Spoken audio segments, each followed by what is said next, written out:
नमस्कार.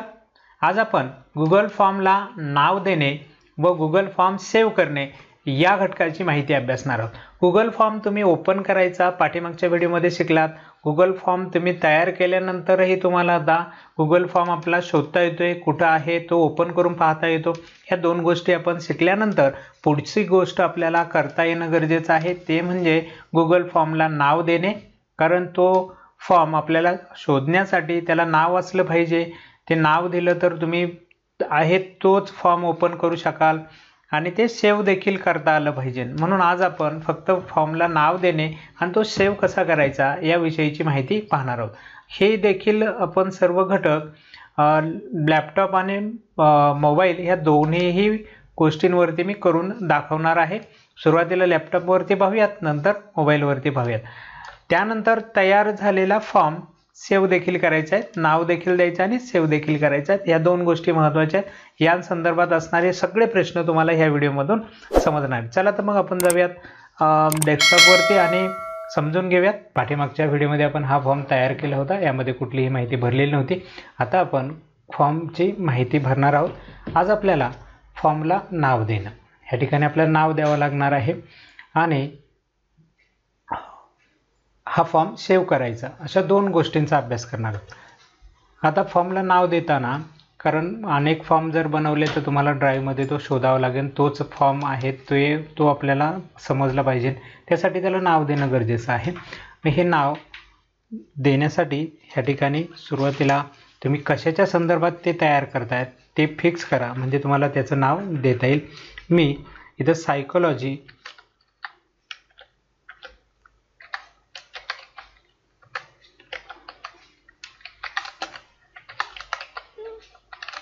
Unit taste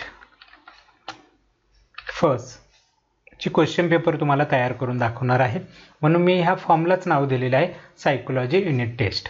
आता ही कशाच्या संदर्भात आहे, म्हणजे सायकोलॉजी विषय तर खूप सगळ्या वर्गांना आहे, मग ही नक्की कोणाची, यासाठी इथं मी स्टँडर्ड टाकतोय.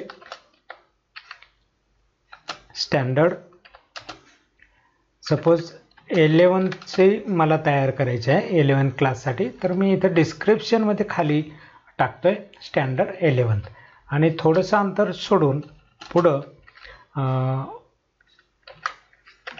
मार्क, म्हणजे विद्यार्थ्यांनी ही टेस्ट ओपन केल्यानंतर त्याला सायकोलॉजी युनिट टेस्ट दिसेल आणि स्टँडर्ड 11वी दिसणार आहे आणि मार्क किती आहे ते मार्क देखील या ठिकाणी दिसतील.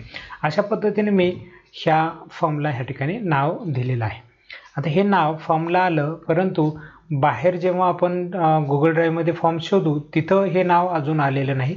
हे फॉर्मला एक नाव ह्या ठिकाणी हेडिंग क्रिएट झाले, हेडिंग म्हणूयात आपण, त्याचं टायटल तयार झाले, परंतु फॉर्मचं नाव कुठं द्यायचं असतं म्हणजे फॉर्म सेव्ह होईल. फॉर्मचं नाव देण्यासाठी ह्या ठिकाणी पहा, इथं फॉर्म आहे आणि फॉर्मच्या बाजूला अनटायटल फॉर्म पुन्हा एकदा ह्या ठिकाणी नाव दिसते, त्यावरती क्लिक करा. तिथं क्लिक केलं की आता तिथं नाव आले सायकोलॉजी युनिट टेस्ट. आता हे नाव का आलं, तर मी फॉर्मला जे नाव दिलं तेच फॉर्मने नाव म्हणून देखील ह्या ठिकाणी घेतलेलं आहे. तुम्हाला वाटलं सायकोलॉजी युनिट टेस्ट फर्स्ट असंच नाव ठेवायचं तर ठेवू शकता.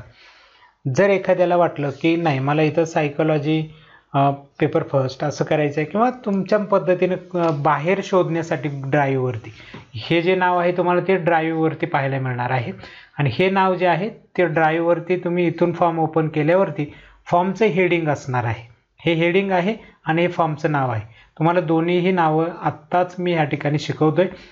फॉर्मचं हेडिंग पण देणे आणि फॉर्मचं नाव देखील ह्या ठिकाणी सेव्ह करणे, अशा पद्धतीने दोन्हीही हेडिंग आपण ह्या ठिकाणी द्यायचे.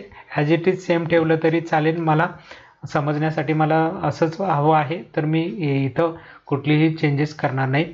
एवढं काम करून झालं तुम्ही साईटला पुन्हा कुठल्या तरी एखाद्या ऑप्शनवरती क्लिक करा, म्हणजे इथला घटक सेव्ह होऊन जाईल, इथला देखील घटक सेव्ह होईल. गुगल फॉर्मचं एक वैशिष्ट्य आहे की तुम्ही त्याच्यामध्ये जी काही माहिती भरतायत, जे काही टायपिंग करतायत ते ॲटोमॅटिकली सेव्ह होतं, तुम्हाला सेव्ह करावं लागत नाही. म्हणून फॉर्म देखील सेव्ह करण्याची गरज नाही, फक्त तुम्हाला त्याला नाव द्यावं लागेल. नाव देऊन तो फॉर्म ह्या ठिकाणी फिक्स करावा लागेल, म्हणजे तो ऑटोमॅटिक सेव्ह होईल.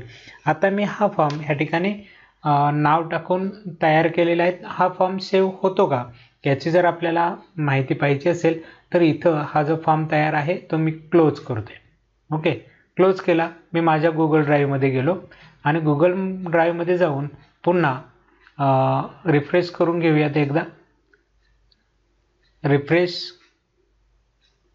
केल्यानंतर नवीन काही आपण त्याच्यात चेंजेस केले असतील तर ते नवीन चेंजेस त्या ठिकाणी पाहायला मिळतात. पहा, आता जो आपण फॉर्म तयार केला सायकोलॉजी युनिट टेस्ट तो ह्या ठिकाणी आलेला आहे.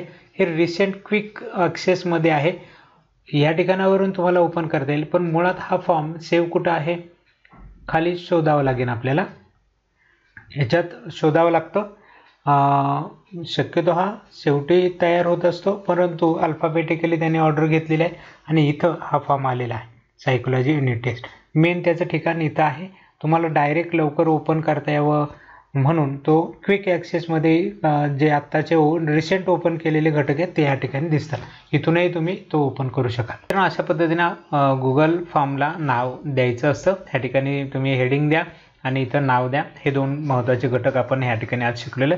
मी डेस्कटॉपवरती ही माहिती तुम्हाला आता सांगितली. हीच माहिती आपण मोबाईलमध्ये देखील पाहूयात कशा पद्धतीने करायची. म्हणजे ज्याच्याकडे मोबाईल असेल तर मोबाईलचा घटक पाहून बदल करता येतील आणि ज्याच्याकडे डेस्कटॉप आहे त्याला डेस्कटॉपचा वापर करता येणार आहे.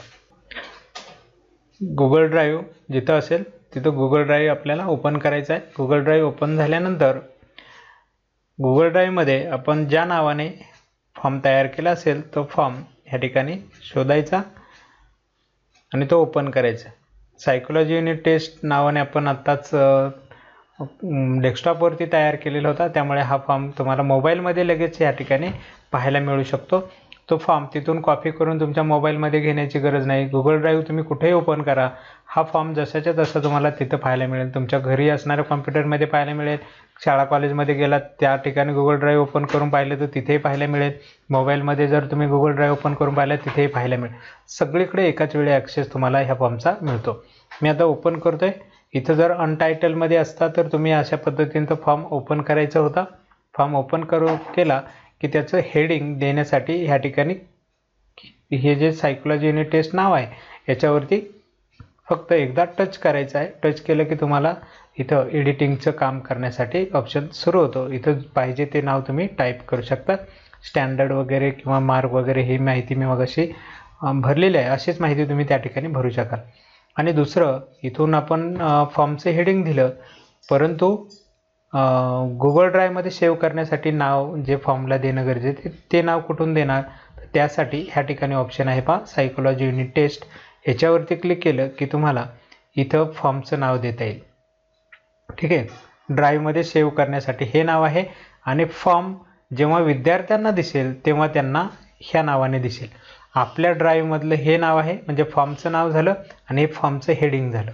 ठीक आहे, मी एकच नाव दिलेलं असल्याने तुम्हाला त्याच्यातला फरक कळणार नाही. दोघांमध्ये फरक आहे. हे फॉर्मचं हेडिंग आहे आणि हे फॉर्मचं सेव्ह केलेलं नाव आहे. ठीक आहे, अशा पद्धतीने तुम्ही मोबाईलमध्ये देखील ह्या फॉर्मला नाव देऊ शकाल आणि हा फॉर्म सेव्ह करू शकाल. फक्त नाव टाईप करायचं आहे. सेव्ह करण्यासाठी कुठलेही बटन वापरायचं नाही, कुठलाही ऑप्शन नाही. डायरेक्ट तुमचा फॉर्म सेव्ह होणार आहे. ठीक आहे मित्रांनो, तुम्हाला गुगल फॉर्मचं नाव देणं आणि तो सेव्ह करणं ह्या दोन गोष्टी समजल्या असतील असं गृहीत धरूयात आणि आजचा व्हिडिओ या ठिकाणी थांबूयात. भेटूया आपल्या पुढच्या नवीन व्हिडिओमध्ये अशाच पद्धतीने गुगल फॉर्मच्या संदर्भातील इतर माहिती घेऊन. तोपर्यंत नमस्कार.